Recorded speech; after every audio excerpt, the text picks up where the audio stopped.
The cruel paradox of compounding. Compounding is often described as the most powerful force in wealth creation. Albert Einstein is frequently and perhaps apocryphally quoted as calling it the eighth wonder of the world. Yet, for most people, compounding does not feel powerful at all, at least not at first. In fact, it feels slow, unfair, discouraging, and even deceptive. You do everything right. You save, you invest, you stay disciplined, you avoid major mistakes. And still, for years, nothing seems to happen. This is the paradox of compounding. It demands faith long before it delivers evidence. Compounding tests your patience, your identity, your habits, and your emotional resilience long before it ever rewards you financially. Most people quit during the testing phase. That is why compounding works so well for the few who endure. It is not mathematically exclusive, but psychologically exclusive. This essay explores why compounding feels so unrewarding in the early years, what it is testing within you, and how to survive the long, quiet stretch before the rewards finally arrive. 1. The shape of the compounding curve and why it lies to your brain. The biggest reason compounding feels broken is because the human brain expects linear progress, while compounding delivers exponential results. In the early years of compounding, growth is mathematically real but visually insignificant. When you invest or save consistently, the numbers move. But they move so slowly that your brain registers them as noise rather than progress. Year 1, you invest $5,000 and earn 7%. You gain $350. Year 2, you invest another $5,000. Your total is $10,350. You earn about $725. That extra $375 in growth feels meaningless compared to the effort you're making. Your mind asks, is this really worth it? What your brain cannot easily perceive is that compounding is not designed to reward effort early. It is designed to reward time, and time is the one variable you cannot accelerate. This disconnect creates frustration. People assume that because their actions are disciplined, their results should be visible. When they're not, doubt creeps in. Compounding isn't failing you. Your expectations are misaligned with its nature. 2. Compounding is front-loaded with boredom. Modern life conditions us to expect fast feedback. Social media delivers dopamine instantly. Work often pays bi-weekly. Entertainment streams on demand. We live in a world where effort and reward are tightly linked in time. Compounding breaks this pattern. It requires you to repeat the same boring actions, saving, investing, reinvesting, waiting, without novelty, excitement, or immediate payoff. This boredom is not accidental. It is the first test. Most people confuse boredom with failure. If this were working, I'd feel something by now. If this were effective, my life would look different already. But compounding works precisely because it doesn't feel exciting. If it were thrilling in the beginning, everyone would stick with it. Boredom filters out the impatient. 3. Why early effort feels disproportionate to results. In the early phase of compounding, nearly all growth comes from your inputs, not from the compounding itself. Your savings matter more than your returns. Your discipline matters more than your strategy. Your consistency matters more than your intelligence. And yet, because the returns are small, it feels like your effort is doing all the work while the system gives nothing back.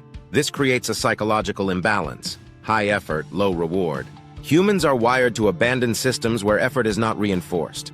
This wiring evolved to protect us from wasting energy in survival environments. But in wealth building, it becomes a liability. Compounding tests whether you can act rationally even when your emotions tell you to stop. 4. The identity test. Who are you when no one can see progress? One of the most brutal aspects of compounding is that for a long time, there is nothing to show for it. No applause, no validation, no visible lifestyle upgrade. You may even look behind your peers who are spending freely, taking risks, or chasing quick wins. This is where compounding becomes an identity test. You must decide. Are you the kind of person who needs external proof to stay committed? Or are you the kind of person who trusts invisible progress? Compounding asks you to build the self-image of a long-term thinker before the long-term results exist.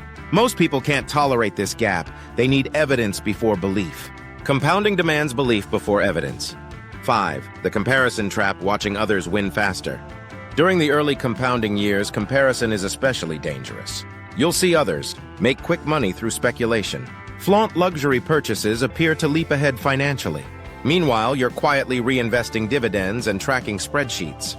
What you don't see is that many fast wins are not compounding. They are linear gains with high risk. They often reverse just as quickly as they appear. Compounding rarely produces flashy stories in the beginning. It produces stability, resilience, and optionality, qualities that don't photograph well. The test here is whether you can resist the urge to abandon a proven system for an exciting illusion. 6. The time compression illusion. One of the most misunderstood aspects of compounding is that the majority of results arrive in the final stretch. In a 30-year compounding journey, the first 10 years may feel almost pointless. The next 10 years feel encouraging but modest. The final 10 years produce life-altering outcomes. This creates the illusion that success happened suddenly. In reality, the growth was accumulating quietly all along. Compounding tests whether you can endure long periods of apparent stagnation without rewriting the story as failure. 7. Emotional volatility versus mathematical stability. Markets fluctuate, returns vary, some years are negative, others are flat, a few are exceptional. Mathematically, this volatility averages out over time. Emotionally, however, volatility feels like danger. Compounding tests whether you can stay invested during downturns. Continue contributing when confidence is low. Avoid changing strategies based on fear or excitement. The math only works if you don't interfere. Ironically, the biggest threat to compounding is not poor returns, it is human behavior. 8. Why most people quit right before the curve turns. Many people abandon compounding just before it becomes rewarding, because the pain-to-reward ratio is highest right before the inflection point. You've been patient for years, you're tired of waiting. The results are still underwhelming. This is when the temptation to stop, spend, or try something else is strongest. Compounding tests your endurance at the exact moment quitting feels justified. Those who persist past this point often experience exponential acceleration soon after. 9. Compounding as a character-building process. Beyond money, compounding shapes character. Patience in a culture of immediacy, discipline in a world of impulse, humility when progress is invisible, confidence without applause. By the time compounding rewards you financially, it has already transformed how you think, plan, and decide. This is why those who succeed with compounding rarely revert to short-term thinking later. The mindset becomes permanent. 10. How to survive the testing phase of compounding. To endure the long testing phase, you must shift how you measure progress. How much money did I make this year? Did I stick to my system? Did I increase my consistency? Did I avoid emotional decisions? Progress in compounding is behavioral before it is financial. Practical survival strategies include automating contributions, limiting portfolio checking, tracking contributions, not just returns, studying long-term historical data, anchoring your identity to discipline, not outcomes. 11. When the rewards finally arrive. When compounding finally turns in your favor, it often feels surreal. Growth accelerates, returns outpace contributions, money begins working harder than you do. What once felt pointless now feels inevitable. But the reward is not just financial freedom. It is psychological freedom. You trust time, you trust systems, you trust yourself. And you realize the truth. Compounding was never testing your money.